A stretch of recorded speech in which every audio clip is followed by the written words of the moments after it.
Selalu kita ulang-ulang, Rabbana, wahai Rabb kami, zalamna anfusana, kami telah menzalimi diri kami dengan perbuatan maksiat.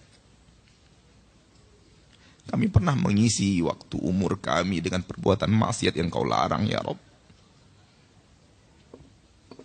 Kami berdusta, kami menipu,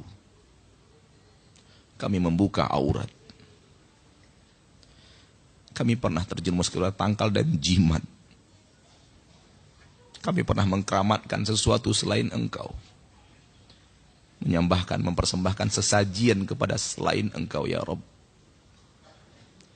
Kami zolimi diri kami dengan perbuatan riba, perbuatan zina, perbuatan ghibah, perbuatan namimah.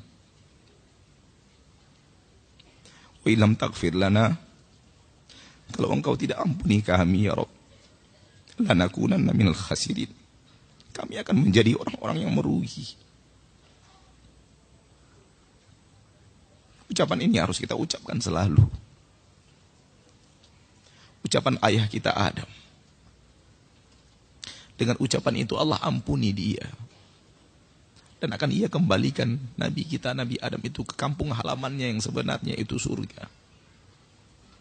Andai kita rajin mengucapkan kalimat ini, dan kita benar-benar hayati kalimat ini, dan kita benar-benar komitmen dengan kandungan kalimat ini, kita akan kembali ke kampung halaman ayah kita Adam, yang sebenarnya itu surga Allah. Kita akan ke sana. Allah berjanji, bagi orang-orang yang bertaubat dari dosa dan kesalahan, dan serius di dalam taubatnya, kemudian beriman dan beramal saleh, Allah berjanji Allah akan masukkan ke surga itu. Surga tempat di mana Nabi Adam pernah ada di sana. Ayah kita Adam pernah ada di sana. Saudaraku, saudariku, tinggalkan maksiat. Tinggalkan maksiat. Dengan maksiat itu kita menzolimi diri kita sendiri. Yang akan hancur dan binasa dengan maksiat kita adalah kita, bukan orang lain. Yang akan celaka dan binasa dengan dosa kita adalah kita.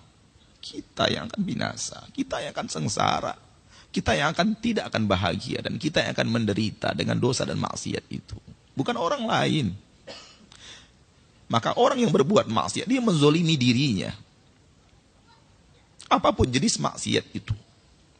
Dan semua kita, tidak ada yang lepas dari dosa dan maksiat. Tidak ada yang lepas dari dosa dan maksiat. Semua kita pernah mengukir sejarah gelap dalam hidup. Siapapun orangnya. Tidak ada orang yang hidup ini di permukaan bumi sekarang ini catatan hidupnya bersih tanpa dosa. Enggak ada. Tidak ada.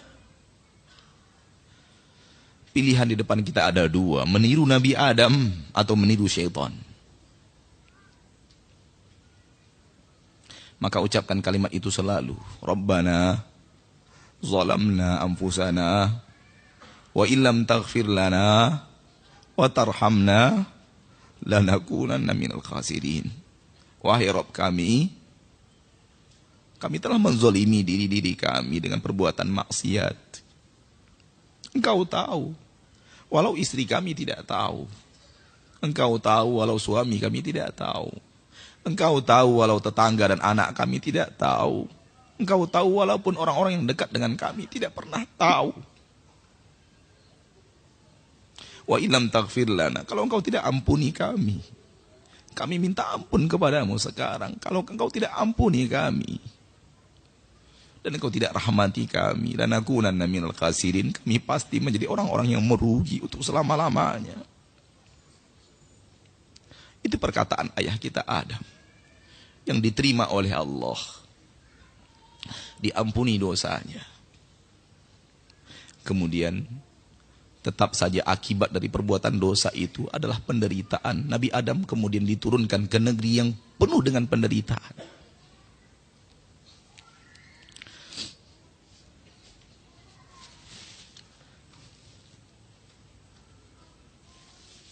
Dunia ini tempat perantauan yang penuh dengan penderitaan. Jangan pernah mau tinggal di dunia Jangan pernah mau menjadi anak-anak dunia. Tidak ada kebaikan apapun yang ada di dunia ini kalau dibandingkan dengan kebaikan yang ada di surga. Tidak ada kenikmatan apapun di permukaan bumi ini kalau dibandingkan dengan kenikmatan yang ada di surga Allah, kampung halaman kita yang sebenarnya. Bangun istana kita di sana. Jangan bangun di sini. Jangan bangun istana kita di Rawamangun. Jangan bangun istana kita di Blok M. Jangan bangun istana kita di Pondok Gede. Jangan bangun istana kita. Bangun istana kita di sana. Di sana kita harus membangun istana. Istana yang ada di dunia ini akan kita tinggalkan.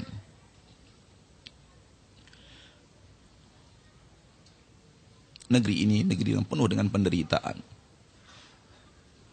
Allah turunkan Nabi Adam ke surga agar Nabi Adam merasakan penderitaan dosa dan maksiat. Maka jangan betah tinggal di dunia. Demi Allah, kalau ada cara untuk mengakhiri hidup dan itu diridhoi oleh Allah, kita akan tempuh.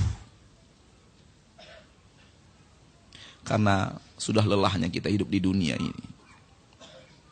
Sudah capeknya kita hidup di dunia ini. Sulitnya kita untuk mempertahankan keimanan kita di permukaan bumi ini. Di tengah saudara-saudari kita kaum muslimin dan muslimat yang melanggar aturan-aturan Allah. Melanggar syariat-syariat Allah.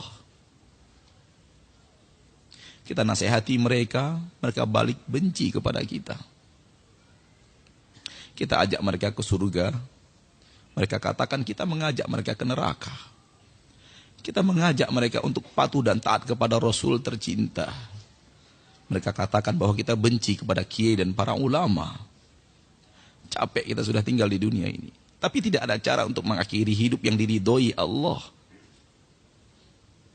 Kalau seandainya ada cara untuk mengakhiri hidup yang diridhoi Allah, akan kita tempuh.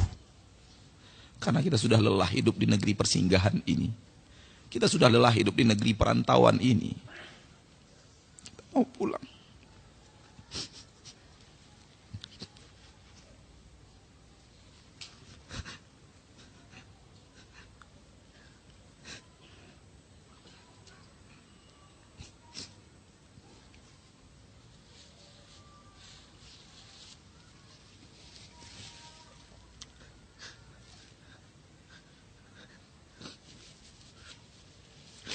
Mau pulang, tapi tidak ada cara untuk pulang. Kita wajib antri menunggu malaikat maut datang menjemput.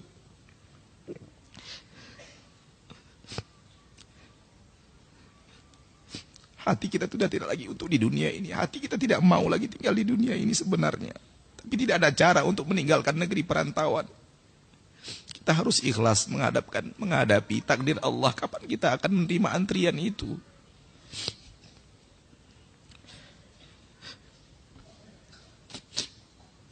Negeri ini syarat dengan ujian. Negeri ini syarat dengan fitnah. Yang tidak ada fitnah itu kampung halaman kita.